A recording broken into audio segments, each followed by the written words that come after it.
Dieu. Nombre chapitre 11 à partir du 4e verset.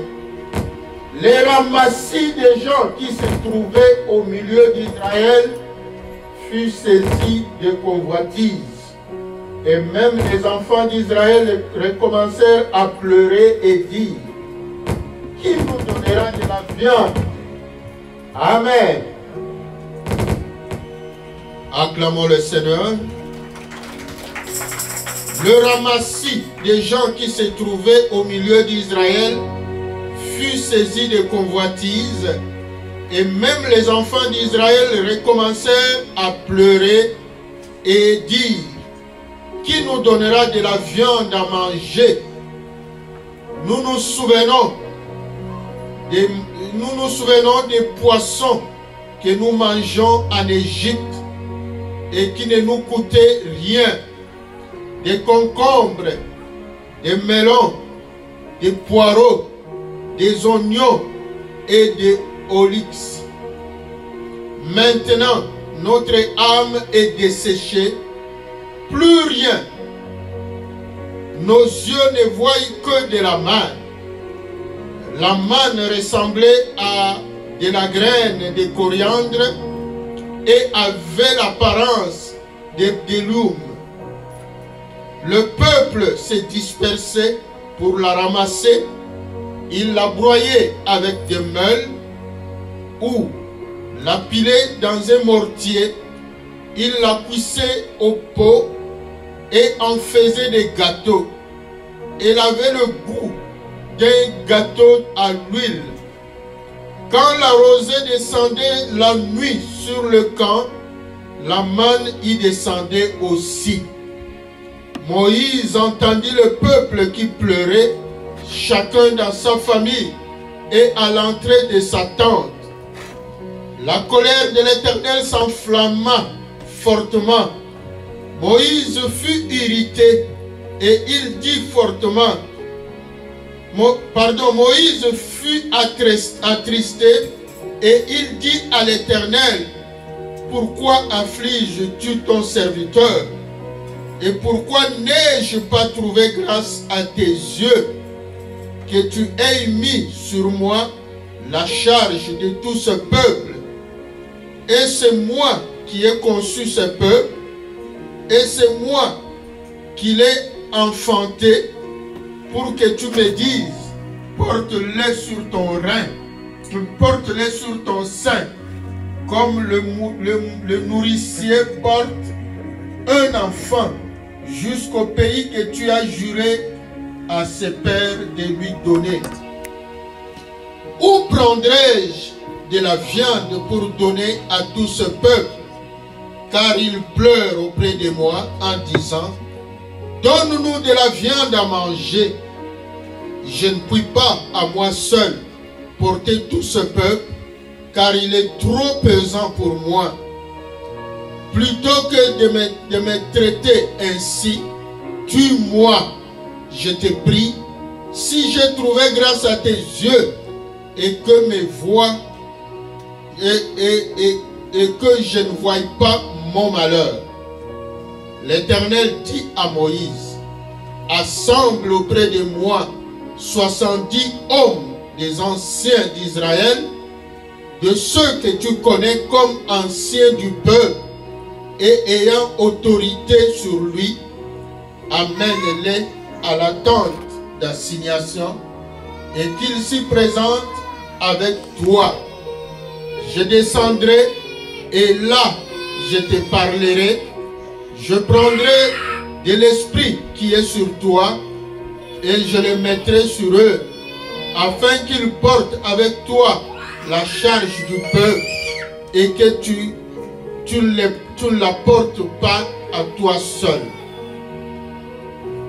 Tu diras au peuple: sanctifiez-vous pour demain et vous mangerez de la viande, puisque vous avez pleuré aux oreilles de l'Éternel en disant: qui nous fera manger de la viande? Car nous étions bien en Égypte. l'Éternel nous donnera de la viande. L'Éternel vous donnera de la viande et vous en mangerez.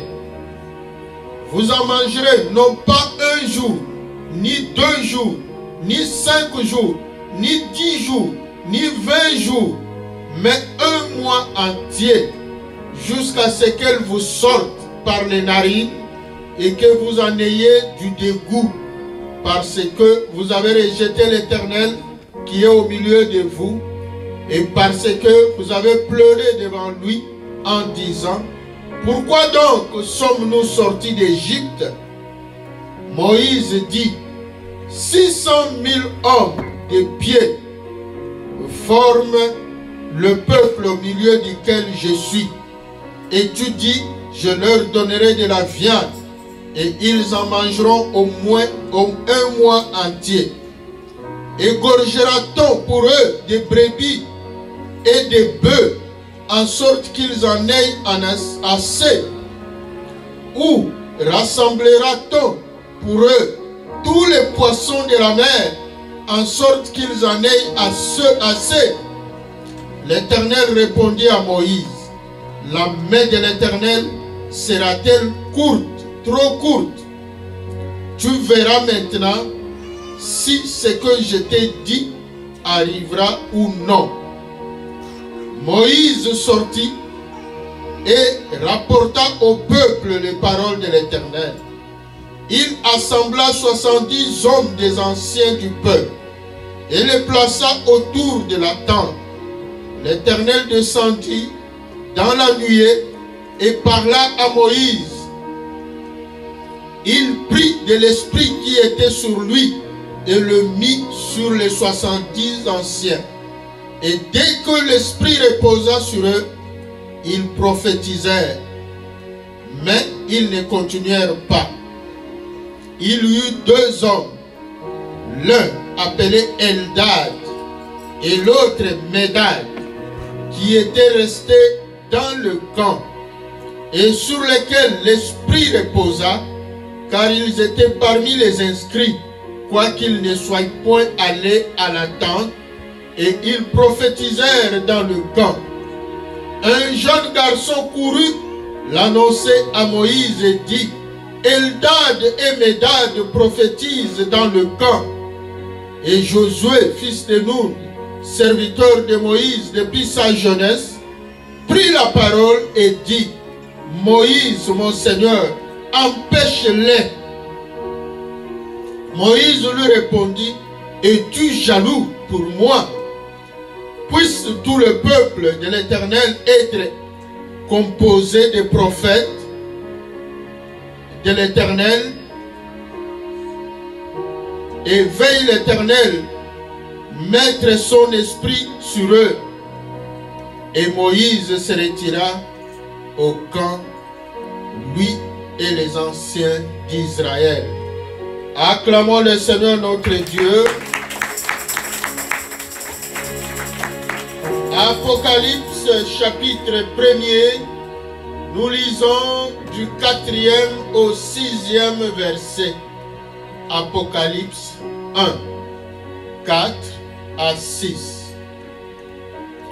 Jean, aux 7 églises qui sont en Asie, que la grâce et la paix vous soient données de la part de celui qui est, qui était, qui vient, et de la part de cet esprit qui sont devant son trône, et de la part de Jésus-Christ, le témoin fidèle, le premier-né des morts, et le prince des rois de la terre. À celui qui nous aime, qui nous a délivrés de nos péchés par son sang, et qui a fait de nous un royaume, des sacrificateurs pour Dieu son Père, à lui soit la gloire et la puissance au siècle des siècles. Amen. Acclamons le Seigneur notre Dieu. Bien-aimés, le dimanche passé, nous avions proclamé notre rachat chacun de nous a reconnu que Christ est descendu du ciel. Il n'a commis aucun péché. De sa bouche, il n'est sorti aucune iniquité. Mais c'est nous qui avions péché. C'est nous qui avions fait ce qui est mal aux yeux de l'Éternel. Mais Christ, le juste, il s'est chargé de tous nos péchés, de toutes nos iniquités, de toutes nos malédictions. Lui qui n'a commis aucun péché, mais il s'est fait pécher. Parce que nous avions pris le passage de Jean 3, 14. Et si vous continuez dans Jean 3, 14 jusqu'au 16e verset, Christ dira à Nicodème, comme Moïse éleva un serpent d'airain au désert, ça sera comme ça. Quand le Fils de l'homme sera élevé aussi, quiconque croira en lui ne périra jamais. Amen. Parce qu'au désert, ce n'était que pas même un serpent, mais une représentation d'un serpent, une statue d'airain. Amen. Mais qui a produit des effets par le simple regard. Amen. Quel que soit le péché qu'on a commis, le simple regard, on guérissait et on était délivré, on était pardonné. Mais là, ce n'est pas un statut. Amen. Mais ce n'est pas une statue, excusez-moi, mais c'est le Christ, le Fils de Dieu lui-même. Dieu lui-même a quitté le ciel. Il s'est fait chair. Je vous avais expliqué le pourquoi cette appellation Fils de l'homme. Amen. Parce que ça montre son abaissement. Lui qui est Dieu, il s'est humilié jusqu'à devenir homme. Pas n'importe quel homme. Simple et précieux. Il a été même occasion de chute pour Israël, les Juifs qui manifestaient une si grande foi en Dieu, les Juifs qui attendaient de pied ferme le Messie. Mais quand le Messie est arrivé, cela a été une occasion de chute. Pourquoi? Parce que la façon dont il est venu n'avait rien à leur plaire. Amen. Amen. La Bible dit, qui a cru à ce qui était annoncé? Qui a reconnu en lui le Messie annoncé? Il n'avait ni beauté ni éclat. Amen. Mon frère, ma soeur, regarde les voisins. Dis-lui, toi au moins, tu es belle, tu es beau. Toi au moins, tu reçois les compliments de ton entourage. Mais lui n'a reçu aucun compliment. La Bible dit, on ne pouvait même pas le regarder deux fois. Quand on le regardait, on notait les yeux, le regard. Amen. Oh, s'ils savaient, s'ils avaient su que ce regard-là, le simple regard, pouvait sauver. Mais personne ne pouvait le regarder. Parce qu'il n'avait ni beauté ni éclat. Aujourd'hui, toi et moi, même pour venir à l'église, des fois on vient en retard à cause de beauté. On fait des mastiques. Amen. Amen. On peut prendre même 30-40 minutes en train de mastiquer. Tout cela pour que les gens te fassent des compliments. Tout cela pour que les gens voient ta coiffe. Ah, en tout cas, qui t'a coiffé? Pour tout cela, pour que les gens voient ton habit. Ah, qui a cousu cet habit-là? Donne-moi l'adresse. Ce sont des compliments. Mais lui, personne. Il n'a eu aucun compliment. Mais la Bible dit, c'est pour nous qu'il a été blessé. Jusque dans son fond intérieur, avant d'être blessé par les clous qu'on a enfoncés sur ses mains, sur ses pieds, il était blessé dans le cœur. Quelle parole méchante! Quelle critique! Quel qualificatif on n'a pas donné à notre maître! Mais la Bible dit c'est pour nous qu'il est venu. Amen. Pour toi, pour moi. C'est pour cela aujourd'hui, simple regard, la foi. Amen. Simple regard, tu lèves les yeux. Les gens, il y a quelqu'un qui m'avait posé la question. Mais pasteur, tout ce monde-là qui rejette Jésus. Donc même à la dernière minute, s'il crie Jésus, moi je dis il sera sauvé. Amen. Parce que la Bible dit, quiconque invoquera le nom du Seigneur sera sauvé. Le seul nom efface des péchés, des années, même à la dernière minute. Mais à condition, mais avant de libérer ton souffle, que tu puisses prononcer ces noms-là. Amen. Que tu aies cette grâce de te tourner vers lui. Il y a quelqu'un sur la croix simplement, qui était à côté de Jésus, qui a manifesté cette croyance. Il a cru sur la croix. Et la promesse lui a été donnée. Ce soir même, pas demain, aujourd'hui là, ce soir. Parce qu'on était déjà au soir. Les Juifs étaient empressés pour clouer Jésus et les brigands. Parce qu'ils savaient que le crépuscule, c'était la Pâque qui commençait. Chacun devait être chez soi. Ils étaient pressés. Oh mon frère, ma soeur. Quiconque invoquera le nom du Seigneur sera sauvé. C'est pour cela, la Bible dit, si tu crois dans ton cœur et que tu confesses de ta bouche, tu seras sauvé. Crois. Simplement ça. Le salut, ce n'est pas question de cérémonie. Le salut, ce n'est pas question de problèmes de toutes sortes. C'est question de foi seulement. Pas une si grande foi.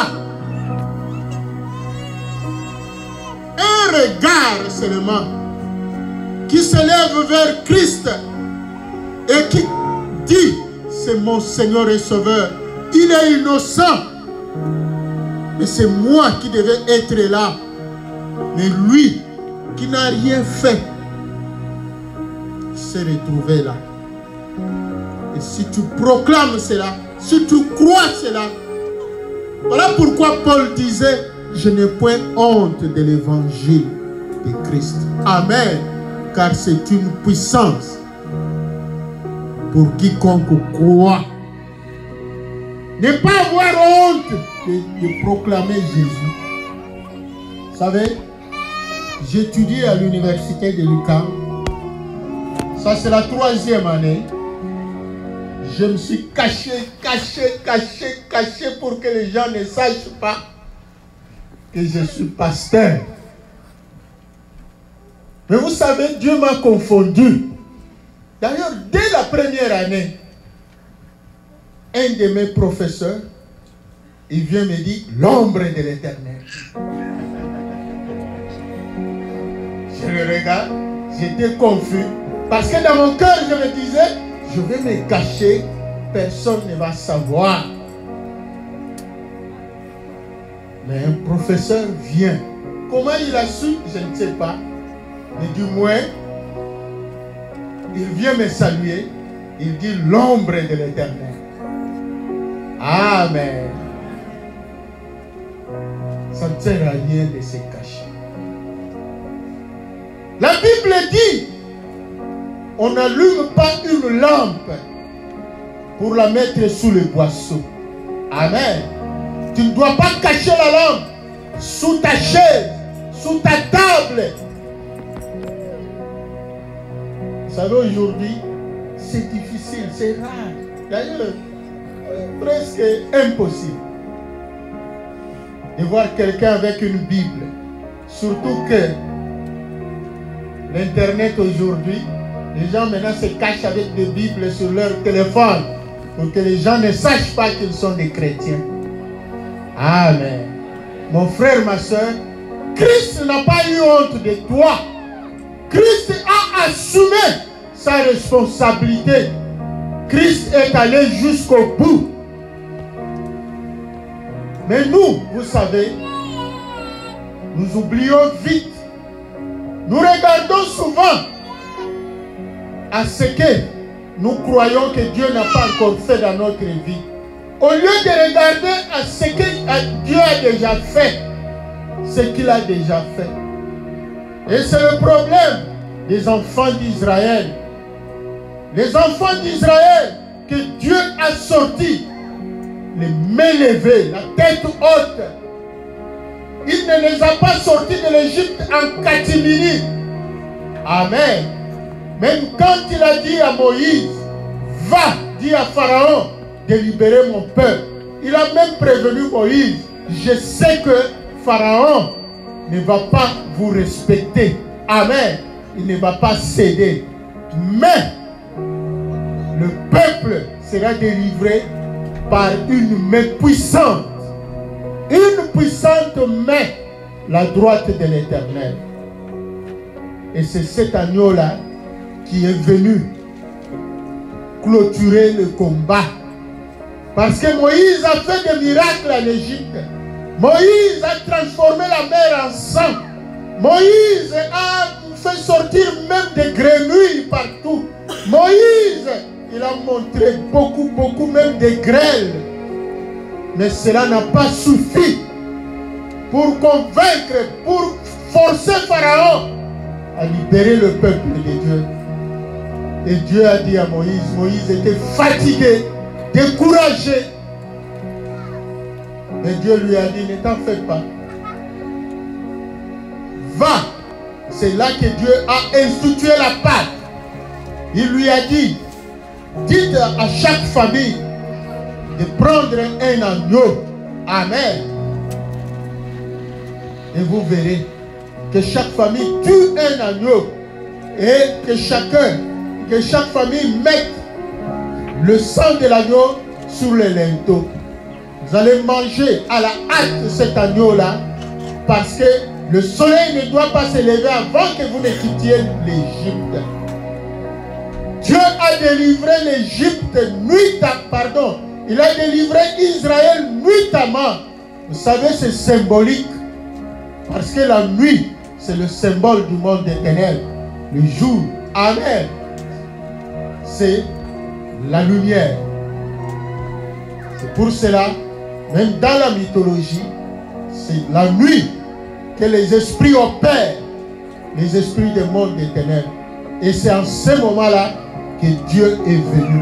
Amen. Mon frère, ma soeur, Dieu, il viendra chez toi. Au moment où tu verras que tout a dégénéré, au moment où toi tu sentiras que c'est impossible, ta situation-là, c'est impossible, c'est en ce moment-là que notre Dieu apparaîtra. Amen. Acclamons le Seigneur notre Dieu. Au moment où les ennemis croiront qu'ils t'ont eu, qu'ils veulent t'achever, c'est en ce moment-là que ton Dieu apparaîtra. Dieu a dit, vous posséderez les portes de vos ennemis. Dieu a sorti Israël de l'Égypte d'une façon miraculeuse. Dieu a donné de l'eau d'une façon miraculeuse. D'abord, il a fait traverser la mer Rouge d'une façon très miraculeuse. Dieu a donné de l'eau. Dieu a donné la main. Mais le peuple murmurait toujours.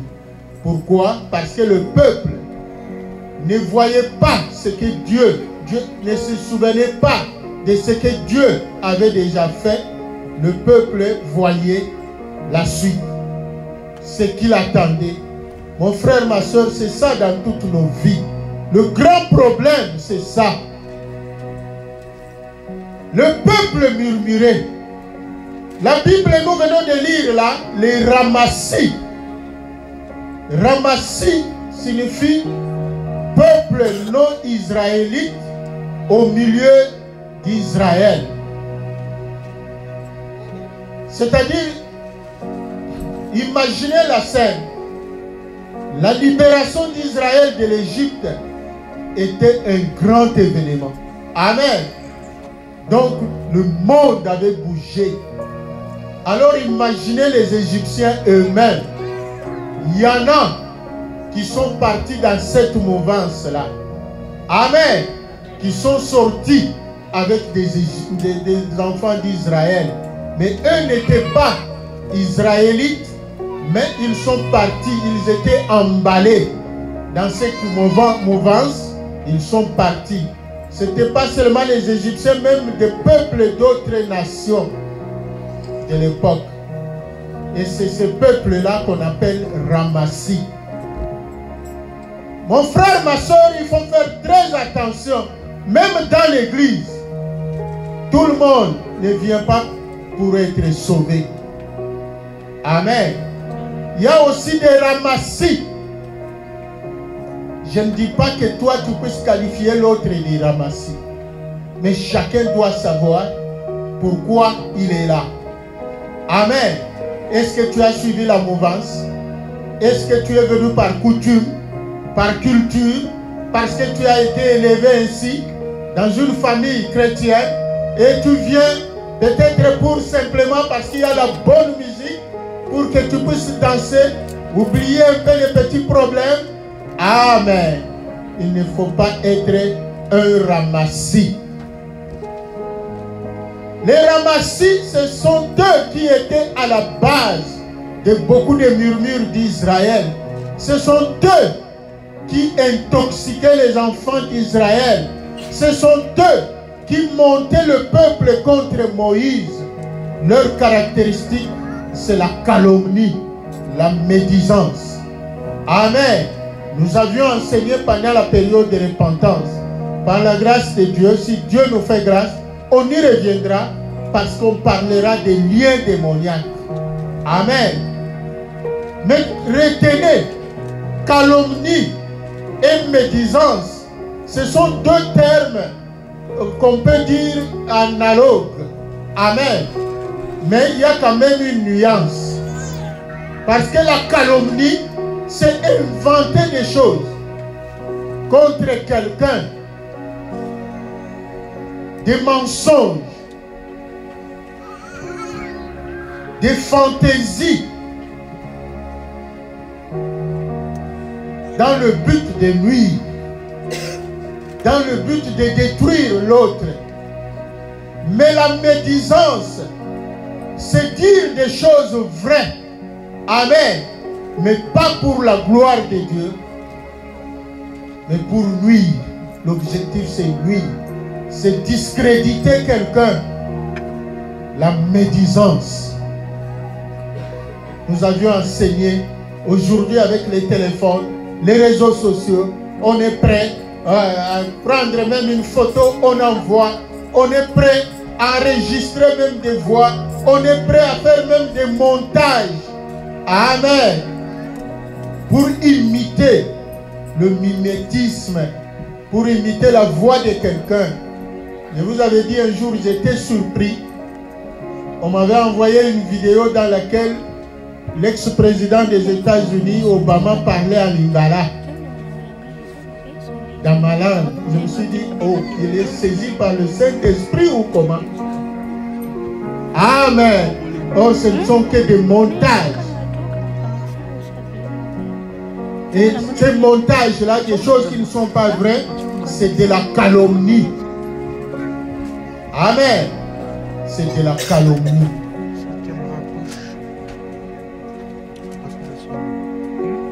Donc il faut faire très attention, bien-aimés. La médisance, la Bible nous dit, même si tu es fâché contre quelqu'un, oui, reproche-le-lui, mais ne révèle pas son secret si tu connais ses secrets. Mais les gens, nous avions parlé de cet enseignement-là dans Proverbes, chapitre 25, le 9e verset. Même si tu es fâché contre quelqu'un, ne révèle pas son secret. Même s'il t'a fait du mal, mais son secret que tu connais, ne révèle pas. Mais les enfants de Dieu, nous tombons beaucoup dans cela. Le diable est notre accusateur. Et ceux qui portent des caractéristiques comme ça sont des accusateurs. Ils portent la marque du diable. Donc il faut faire très attention à tout cela. Donc c'est ce qui s'est passé avec les Ramassis. Eux n'étaient pas peuple d'Israël. Ils ont suivi Israël, mais arrivés au désert, ils ont commencé à critiquer Moïse. Voilà, vous voyez, comparez un peu. Quand en Égypte, bien qu'on était esclaves, on mangeait les concombres, on avait des poireaux, on avait des oignons. Ici, même l'oignon, on ne sait pas trouver. On nous donne, oh, c'est le Dieu de Moïse, là, nous donne la manne qui sent mauvais. Amen. La langue chargée. La langue déréglée. Amen. Il faut faire très attention. Il ne faut pas souffrir de la diarrhée verbale. Les gens qui parlent, qu'ils ne font que critiquer, critiquer, critiquer. La Bible nous dit, si quelqu'un est dans la joie, qu'il chante des cantiques. Si tu es dans la joie, chante des cantiques. Si vous vous retrouvez 2, 3 personnes, chantez des cantiques si vous n'avez rien à dire. Au lieu de commencer à critiquer, critiquer, critiquer, vous vous attirez la malédiction pour rien. Et c'est ce qu'on a lu là. La colère de Dieu s'est enflammée et beaucoup de gens sont morts. Moïse est allé intercéder. Moïse a dit, Seigneur, ils en ont marre. Ils sont rassasiés de la manne. Maintenant, ils veulent changer. Donne-leur autre chose, ils demandent de la viande. Amen. Donc c'est pour dire que la manne était une nourriture de basse classe et la viande, c'est la haute classe. Amen. Chacun de nous, vous savez, ça dépend des cultures. Ça dépend. La haute classe. Amen. Pour moi, la haute classe, c'est les Ndakala. Amen. C'est ça pour moi. Mais pour chacun de nous, ça dépend. Les Ndakala, donc, ce sont les petits poissons là, tout petits là, dans la mer. Pour moi, tu peux manger le gros poisson, mais laisse-moi les tout petits là. Amen. Donc, le peuple, c'est ça que le peuple a demandé. C'est une illustration pour vous montrer. Mais curieusement, puisque Moïse est allé calmer la colère de Dieu,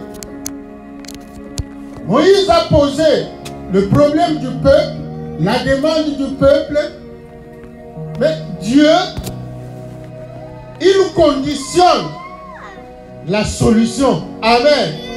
Dieu dit à Moïse, choisis-moi 70 anciens. Donc parmi les peuples, choisis-moi 70 personnes. Amène-les-moi. Je vais les consacrer. Je vais prendre un peu d'esprit qui est en toi et je les mettrai dans chacune d'elles. Amen. Et après, je donnerai la viande. Ça veut dire quoi? Dieu, c'est un langage parabolique. Dieu a voulu montrer, mais ce peuple est ingrat. Amen. J'ai fait de grandes choses. Je continue à faire de grandes choses. Mais qu'est-ce que ce peuple fait pour moi? Amen. Parce que Moïse devait se souvenir aussi que quand Dieu lui est apparu à la montagne de Sinaï, dans le buisson ardent, Dieu lui a dit, j'ai vu la souffrance de mon peuple, j'ai entendu leurs pleurs, j'ai vu tout ce que les Égyptiens leur font, et maintenant je suis descendu, je suis venu sauver mon peuple. Va leur dire, je suis venu les délivrer. Amen. Tu leur diras, le Dieu de vos pères, Abraham, Isaac et Jacob m'est apparu. Il s'appelle comment? Il s'appelle le Dieu d'Abraham, le Dieu d'Isaac, le Dieu de Jacob. Et en un mot, en résumé, il s'appelle Je suis. C'est-à-dire, c'est lui qui est. C'est ce que nous venons de lire dans Apocalypse. C'est lui qui était, qui est et qui sera. Amen. Il ne changera jamais. C'est ce Dieu-là. Et Dieu a dit à Moïse, quand tu sortiras mon peuple de l'Égypte, tu les conduiras au bas de cette montagne et vous me servirez. Amen. C'est-à-dire c'était un pacte qu'on devait faire avec Dieu. Dieu les a sortis, les a délivrés de l'esclavage. Et maintenant le peuple devait s'engager à le servir. Mais Dieu a remarqué que oui, Moïse a conduit ce peuple à la montagne de Sinaï. Dieu s'est révélé. Dieu a consacré le peuple. Dieu a fait alliance avec ce peuple-là. Mais le peuple était seulement exigeant vis-à-vis de Dieu. Le peuple ne reconnaissait même pas les bienfaits de Dieu, ce que Dieu a déjà fait. Et le peuple ne cherchait même pas à savoir comment il devait être utile à Dieu. Mais le peuple seulement donne-moi, donne-moi, donne-moi, donne-moi. Amen. Et le peuple d'Israël, c'est toi et moi. Pose la question au voisin. Quel est l'objet de tes prières tous les jours? Amen. Seigneur, donne-moi. Seigneur, guéris-moi. Seigneur, fais ceci. Seigneur, donne-moi. Dans le pays où tu m'as amené, donne-moi des solutions. Donne-moi des papiers. Donne-moi. Mais est-ce que tu songes, ne fût-ce qu'un instant, demander à Dieu, Seigneur, qu'est-ce que moi je peux faire pour toi? Donc c'est ça qui s'était passé au désert. C'est pour cela que Dieu a dit, j'ai beaucoup fait, mais maintenant, il faut me servir aussi. Comme dans l'ancien temps, le service de Dieu ne s'était pas donné à tout le monde. Il n'y a que quelques-uns que Dieu choisissait qui devaient être à son service. Mais nous aujourd'hui, nous de la génération de Jésus-Christ, Amen, nous venons de lire, Christ nous ayant rachetés par son sang, il ne nous a pas abandonnés dans la nature, mais il a fait de nous membres du royaume de Dieu et des sacrificateurs pour Dieu le Père. Le mot sacrificateur là, c'est dans le sens des serviteurs, servants. C'est-à-dire Jésus-Christ a fait de toi serviteur, servante de l'Éternel. Pose la question au voisin. Comment tu sers ton Dieu? Donc, les enfants d'Israël ont mangé la manne sous la colère. Amen. Parce que eux ne se sentaient pas redevables à Dieu. Il n'y a que Dieu qui devait faire tout pour eux. Eux ne pouvaient rien faire. C'est pour cela, le thème d'aujourd'hui, en principe, ça commence, ne continuons pas à manger le pain de la colère. Amen.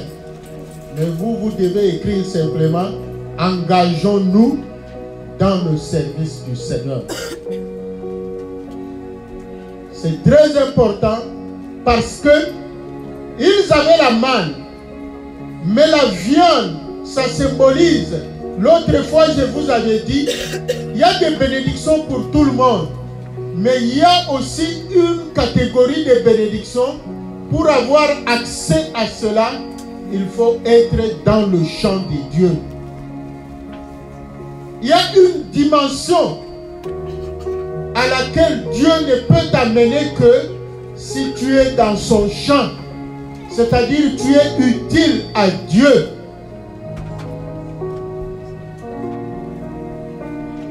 Il ne faut pas être un chrétien. Tu viens à l'église comme si tu allais au stade. Ce sont simplement les 22 joueurs qui sont sur le terrain, qui jouent, et toi, tu applaudis, tu observes, tu critiques. Ah, là-bas, il n'a pas bien joué. Là-bas, il n'a pas bien fait. Non. Le service de Dieu, c'est pour tout le monde. Jésus est entré le jour où il est mort. La Bible nous dit qu'il est entré une fois dans la tente d'assignation. Le voile du temple s'est déchiré et l'accès est ouvert à tout le monde. C'est pour dire que en Jésus-Christ, il n'y a ni homme ni femme, ni pauvre ni riche, ni grand ni petit. Amen. Tous, nous sommes sous le pied d'égalité avec Christ, au pied de Jésus-Christ. Et chacun de nous a des potentialités. Chacun de nous a des dons du Saint-Esprit que nous faisons dormir. Soit nous les connaissons, mais nous sommes paresseux, nous sommes négligents. Soit nous ne les connaissons pas, mais nous ne faisons aussi aucun effort pour connaître quels sont les dons qui sont en nous. Mais moi, Dieu m'a envoyé pour t'enseigner. Je fais mon devoir, je fais ma part. Quand tu ne sers pas Dieu et que tu lui demandes, oui, il peut te donner, mais il va aussi t'envoyer le feu de sa colère. La bénédiction va aussi t'apporter des problèmes. C'est ça qui s'est passé au désert avec les enfants d'Israël, parce qu'ils ne faisaient que demander, murmurer, Dieu n'a pas fait ceci et cela. Ils étaient incités par les ramassis au lieu de chercher à savoir qu'est-ce que nous aussi on peut faire. À la montagne, ils ont eu bien sûr le désir. Ils ont dit à Moïse, mais Moïse, nous voulons voir Dieu. Moïse leur a dit, nul ne peut voir Dieu et vivre. Dieu est esprit. Si quelqu'un voit Dieu, il doit mourir. Amen. Mais Dieu a accepté cette demande-là. Dieu a dit, voilà, je leur donne rendez-vous. Toi, Moïse, ne les empêche point. Dis-leur simplement de se sanctifier, de laver les habits. Qu'ils viennent à la montagne, au bas de la montagne. Je me ferai voir, ils me verront. Mais cette fois-là, la forme que Dieu a utilisée pour se montrer au peuple était effrayante. Parce qu'il avait pris la forme de feu. Amen. Et cela a fait peur au peuple. Le peuple était effrayé. Le peuple a dit, oh non Moïse, nous ne voulons plus le voir. Toi, reste seulement parler avec lui. Et quand Moïse est resté, c'est là que Dieu a donné la promesse. Il a dit, bon, comme ils veulent me voir, dites-leur, je leur enverrai un prophète. Celui qui l'écoutera vivra et celui qui ne l'écoutera mourra. C'était la promesse ferme de la venue de Jésus-Christ. C'est-à-dire Dieu fait chair, qui est venu sous forme humaine. Il a pris la chair, la forme humaine. Il a pris la forme matérielle. Ce n'est pas un autre Dieu, c'est le même Dieu là. Et cette fois-là, le peuple l'a vu. Voilà pourquoi Christ disait, ce que vous voyez là, beaucoup ont désiré voir, mais ils sont morts sans avoir vu. Amen. Et Philippe avait même posé la question, Seigneur, quand est-ce que nous verrons le peuple, nous verrons Dieu? Et Jésus s'est étonné, il lui a dit, oh, depuis que je suis avec vous, vous ne m'avez jamais vu. Celui qui m'a vu a vu le Père. C'est-à-dire, c'est lui le Dieu qui a failli se montrer sous forme de feu. Mais le peuple n'a pas pu supporter. Et ce Dieu-là a changé de forme. Il a pris la forme humaine. La forme la plus douce, la plus compréhensible. Mais le peuple est resté toujours dans l'incrédulité. Mon frère, ma soeur, toi et moi, Christ a dit, heureux ceux qui ont cru sans avoir vu. Amen. Ceux qui ont cru sans avoir vu. Nous devons nous consacrer à lui. Nous devons signer le pacte avec Dieu. C'est ça l'alliance avec Dieu. Nous servons Dieu et Dieu bénira le fruit de notre travail. Il bénira le fruit de nos entrailles. Il bénira notre eau. Il bénira notre travail. Il bénira notre santé. Il éloignera la maladie. Amen. C'est la promesse de Dieu. Servez-moi et j'éloignerai la maladie de vos maisons. Nous devons prendre conscience que nous devons tous être au service de Dieu. Nous devons être préoccupés. Amen. Nous devons être très préoccupés. Quand on ne sert pas Dieu, on ne doit pas être à l'aise. Servir Dieu ne signifie pas qu'il faut être là du matin au soir. Non. Dieu sait que vous devez vivre. Amen. Vous devez gagner votre pain. Et Dieu ne vous exige pas cela. Dieu vous exige seulement, ne fût-ce qu'une heure. Faire quelque chose pour Dieu. Être là au protocole. Être là à l'intercession. Être là à l'enseignement. Être là dans le groupe des mamans. Être là dans le groupe des papas. Être là dans le groupe de l'écodime. Être là dans le groupe des jeunes. Être là dans le partenariat. C'est-à-dire servir Dieu avec ses moyens matériels. Nous ne voyons même pas les gens qui viennent poser la question, pasteur, au fait, cette salle, vous payez combien? Amen.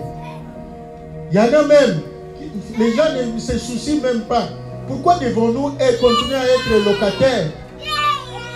Est-ce qu'on ne peut pas acheter notre salle ou notre bâtiment à nous? Pose la question au voisin, est-ce que c'est impossible? Amen. Travaillons pour la gloire de Dieu et Dieu bénira notre pain. Mais si nous ne travaillons pas pour la gloire de Dieu, on gagnera le pain de la colère, le pain de la malédiction. Amen. C'est la parole de Dieu. C'est ça chez Dieu. Dieu, il fait de grandes choses pour nous. Nous aussi, nous devons faire pour lui. La Bible dit, quoi que vous fassiez, faites tout pour la gloire de Dieu. Voilà, bien-aimés, aujourd'hui encore, tout en proclamant notre rachat, et nous devons proclamer notre engagement. Nous devons dire, Seigneur, c'est ma faute. Pardonne-moi d'avoir été loin de toi. Seigneur, montre-moi ce que je peux faire pour toi. Montre-moi comment être utile à toi. Seigneur, montre-moi là où je dois te servir. Montre-moi. Seigneur, suscite à moi le zèle pour toi. Suscite à moi les dons du Saint-Esprit. Et donne-moi aussi le ministère afin que je puisse te servir. Vous savez, la santé que Dieu te donne là, c'est pour que tu sois aussi à son service. Parce que la délivrance, elle n'est pas gratuite. Christ a déjà payé. Il a déjà payé le prix du rachat pour toi. Et ce qu'il te demande, engage-toi à le servir. Amen. Dans son champ, dans son œuvre, engage-toi. On est tous des bénévoles. Même moi, le pasteur, je n'ai pas de salaire à l'église. Nous servons Dieu en signe de reconnaissance de ce que Dieu a fait pour nous. Amen. C'est très important. On n'a pas de salaire. La Bible me donne droit aux dîmes. mais je n'use pas de ces droits-là pour la gloire de Dieu. Les finances, qui gèrent les finances, ils prennent toutes les dîmes que vous donnez, ils gèrent cela. Ils prennent seulement la dîme des dîmes parce que c'est le principe de Dieu pour que vous soyez bénis. C'est-à-dire, ils prennent le 10%, au lieu de me donner toute la dîme, ils me donnent les 10% seulement. C'est symbolique pour que moi je puisse aller avec ça, avec votre travail, avec votre santé, avec vos besoins, avec vos soucis comme Moïse, que je puisse aller avec ça dans la tente d'assignation, dans la présence de Dieu, dire Seigneur, voici ce que tu as donné à ton peuple, voici ce qu'ils t'ont donné, qu'ils ont amené à toi, et maintenant, ouvre encore les écluses des cieux, donne-leur davantage, guéris toutes leurs maladies, fortifie-les, donne des solutions à leurs problèmes, marche au-devant d'eux, Seigneur, devant les ennemis, place-toi au milieu, comme la Bible dit, il met devant moi une table en face de mes adversaires, l'Éternel est mon berger. C'est-à-dire, cette table-là, c'est la présence de Dieu. C'est la barrière de Dieu contre quiconque voudra t'attaquer, contre quiconque voudra te maudire, contre quiconque voudra bloquer ta voie, ton chemin. Cette table-là se dressera et tu seras inaccessible par les flèches enflammées de l'ennemi. Mon frère, ma soeur, mets-toi au service de Dieu. Entre dans le pacte de Dieu. Sers ton Dieu de tout cœur. Je n'ai pas le droit de vous forcer parce que tout ce qui n'est pas fruit de conviction est un péché. Mais moi, Dieu m'a envoyé vous sensibiliser. Vous enseigner ce qui est écrit dans la Bible parce qu'il n'y a rien de neuf sur la terre. Amen. La situation que tu es en train de traverser, si tu cherches dans la Bible, ça existe. Amen. Peut-être sous une autre forme. Il faut que le Saint-Esprit t'ouvre le chemin. Est-ce que tu sais pourquoi le blocage? Est-ce que tu sais pourquoi cette situation-là t'arrive? Est-ce que tu sais pourquoi ça devient chronique? Pourquoi ça ne s'arrange pas? Pourquoi? Est-ce que tu sais? La solution est là. Israël était sur la route de Canaan pour aller prendre possession de la terre promise. Mais sur le chemin, Dieu l'a beaucoup mis à l'épreuve pour lui faire comprendre comment Dieu fonctionne. Amen. Pour lui faire comprendre sa volonté. Toi aussi, le Seigneur est en train de t'amener sur ce chemin-là. Avant de te faire prendre possession des bénédictions, prends conscience que tu dois le servir. En cette année, nous venons de clôturer l'année spirituelle, l'année liturgique, et nous nous préparons à prendre possession de nos bénédictions pour l'année 2022.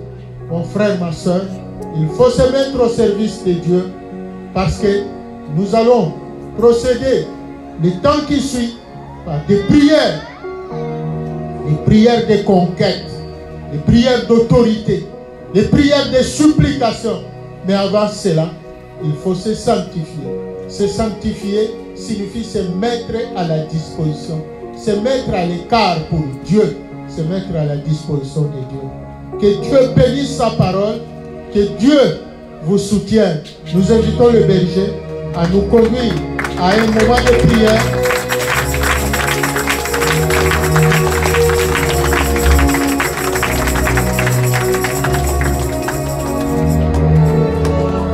Toi qui veux t'engager ce matin, lève-toi là où tu es. Lève-toi là où tu es. Si cette parole t'a touché, engageons-nous dans l'œuvre du Seigneur.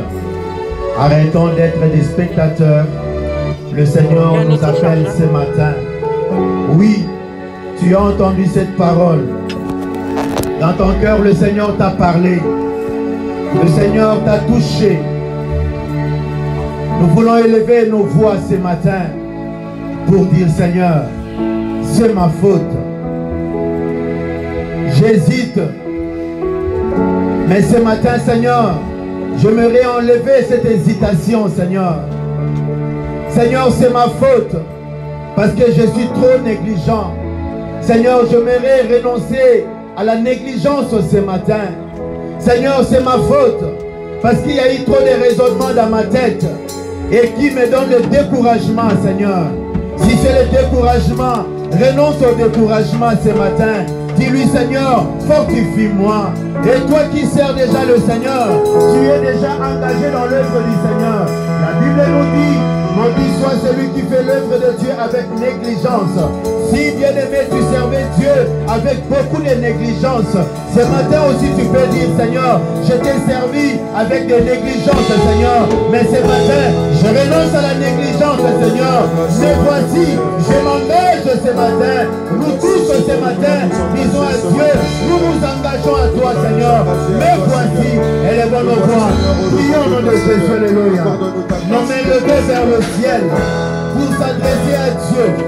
Lui qui appelle, lui qui appelle, lui qui donne le ministère, lui qui donne la grâce à ses serviteurs et à ses servantes. Disons-lui, Seigneur, reconnaissons nos fautes, reconnaissons nos blocages, reconnaissons notre négligence, reconnaissons, et venons nous jeter au devant de notre Dieu. Il est puissant, il est capable de restaurer, capable de relever notre dimension de toi.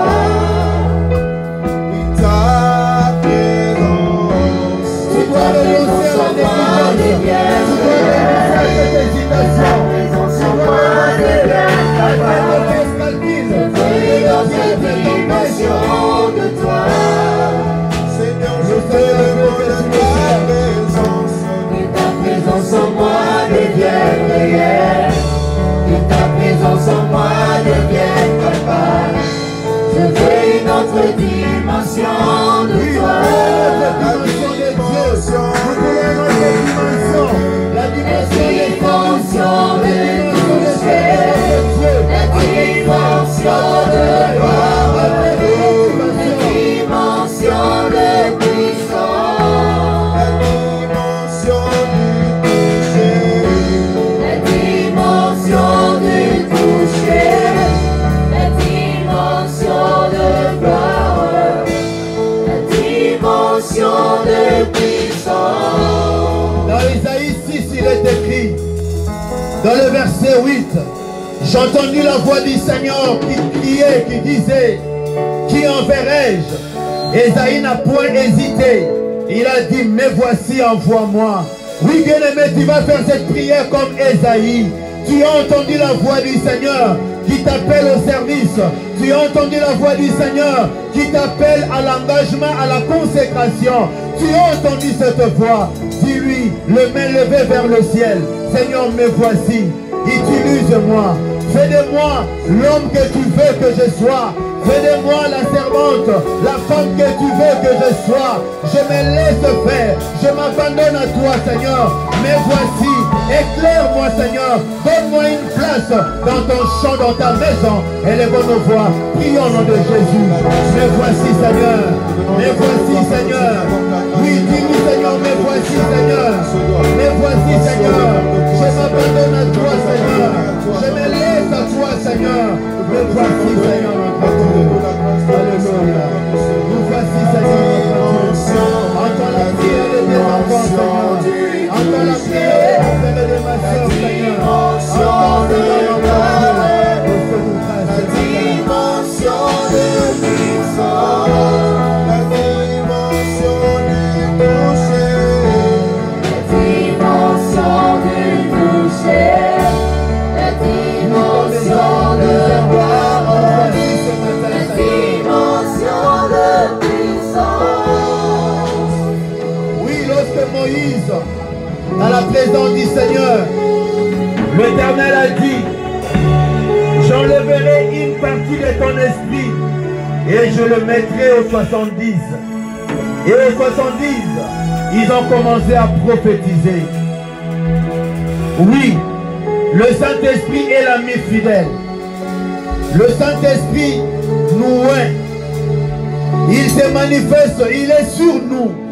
Il nous dote de la capacité, de talent, de pouvoir servir Dieu en toute tranquillité, en toute puissance, et à exercer nos ministères avec autorité. Nous avons besoin du Saint-Esprit.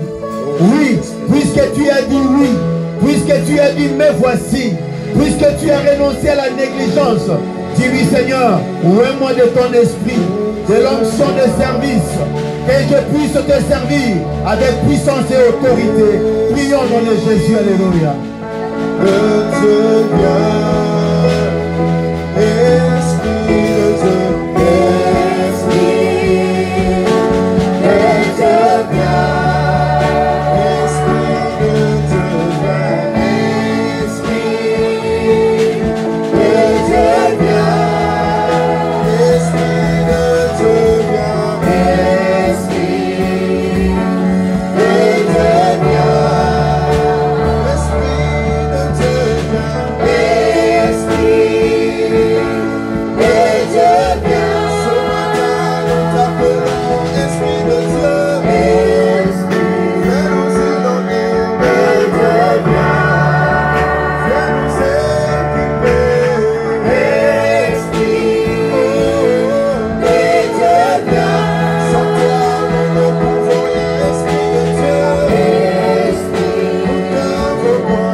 Tu es mon Dieu. Tu es mon Seigneur et Sauveur. Tu es mon Seigneur et Sauveur. Tu es mon Rédempteur. Tu es mon Rédempteur. C'est toi qui es descendu du ciel. C'est toi qui es descendu du ciel. Tu es venu jusque là où j'étais en Égypte. Tu es venu jusque là où j'étais en Égypte. Dans mon esclavage. Dans mon esclavage. Là où j'étais bloqué. Là où j'étais bloqué. Seigneur, tu as payé le prix pour moi. Seigneur, tu as payé le prix pour moi. Tu m'as sorti de l'Égypte. Tu m'as sorti de l'Égypte. Seigneur, Seigneur, aujourd'hui, je sors de l'Égypte. je sors de l'Égypte. Je sors de tous les liens Je sors démoniaques. de tous les liens démoniaques. Je sors de tous les liens démoniaques Je sors de tous les liens démoniaques. contactés par mes ancêtres Contactés par mes ancêtres ou mes parents. Seigneur, je sors de tous ces Je liens-là. sors de tous ces liens-là. Je sors de tous les pactes des ancêtres. Je sors de tous les pactes des ancêtres. Les pactes qu'ils ont contactés avec le monde des ténèbres. Les pactes qu'ils ont contactés avec le monde des ténèbres. Je sors. Je sors. Je viens me jeter à tes pieds, ô Jésus. Je viens me jeter à tes pieds. Seigneur, je sors du camp de la mort. Seigneur, je sors du camp de la mort. Je sors du camp de la maladie. Je sors du camp de la maladie. Je sors du camp de la Je pauvreté. sors du camp de la pauvreté. Je sors du camp de la stérilité. Je sors du camp de la Je stérilité. sors, Seigneur, du camp de la malédiction. Je sors du camp de la malédiction. Je viens m'attacher à toi, Je Jésus-Christ. viens m'attacher à toi, Jésus. Toi, tu es le vrai sceptre. Toi, tu es le vrai sceptre. Seigneur, que je sois le sarment Que je sois le sarment attaché à toi. attaché à toi. Tu es mon Dieu. Tu es mon Dieu. Descends ton esprit Et sans ton esprit en moi. en moi. Prends possession Prends possession de mon cœur. de mon cœur. Prends possession Prends possession de toute mon de âme. toute mon âme. Prends possession Prends de possession tout mon esprit. de tout mon esprit. Prends possession de tout mon corps. De tout mon corps. Prends possession Prends de possession toute ma vie. de toute ma vie. Manifeste ton règne. Manifeste ton règne. Manifeste ta gloire à moi. Manifeste ta gloire en moi. Tiens-moi la main. Tiens-moi la main. Donne-moi ton Saint-Esprit. Saint-Esprit. Donne-moi ton esprit de révélation. Donne-moi ton esprit de discernement. Donne-moi ton esprit de parole de connaissance. Donne-moi ton esprit de lumière. Donne-moi ton esprit de sagesse. Enlève de moi la méchanceté. Mets en moi ton cœur d'amour, ton cœur de bonté. Seigneur, que je sois à ton service. Mets ta lumière dans mon esprit. Tu as dit, je t'indiquerai le chemin que tu dois suivre et je t'instruirai. Instruis-moi, montre-moi le chemin que je dois suivre. Marche au-devant de moi, garde-moi toujours attaché à toi, garde-moi toujours inscrit dans ton livre de vie. Fais-moi marcher sur le chemin de victoire. Fais-moi marcher sur le chemin de paix. Fais-moi marcher sur le chemin de la prospérité. Fais-moi marcher sur le chemin de la vie. Tu es mon Dieu. Je proclame mon rachat. Je proclame que le sang de Jésus a coulé sur la croix de Golgotha pour moi. Je proclame que j'ai été racheté à grand prix. J'ai été racheté par le sang de Jésus. Et je viens me jeter à tes pieds, ô Jésus. Que je te serve. Fais de moi instrument utile à toi. Transforme ma vie. Suscite à moi la joie de te servir. Suscite à moi le zèle pour ton service. Au nom de Jésus. Au nom de Jésus. Amen. Maintenant, nous prions. Nous gardons les mains levées. Seigneur, nous venons, ô notre Dieu, avec tout ton peuple, comme tu avais commandé à Moïse. Quand tu sortiras mon peuple de l'Égypte, tu l'amèneras au bas de cette montagne et vous me servirez. Seigneur, c'est ta maison. C'est le lieu que tu as choisi pour que nous puissions t'adorer, te louer, pour que nous puissions te servir. Du haut des cieux, tourne ton regard, Père.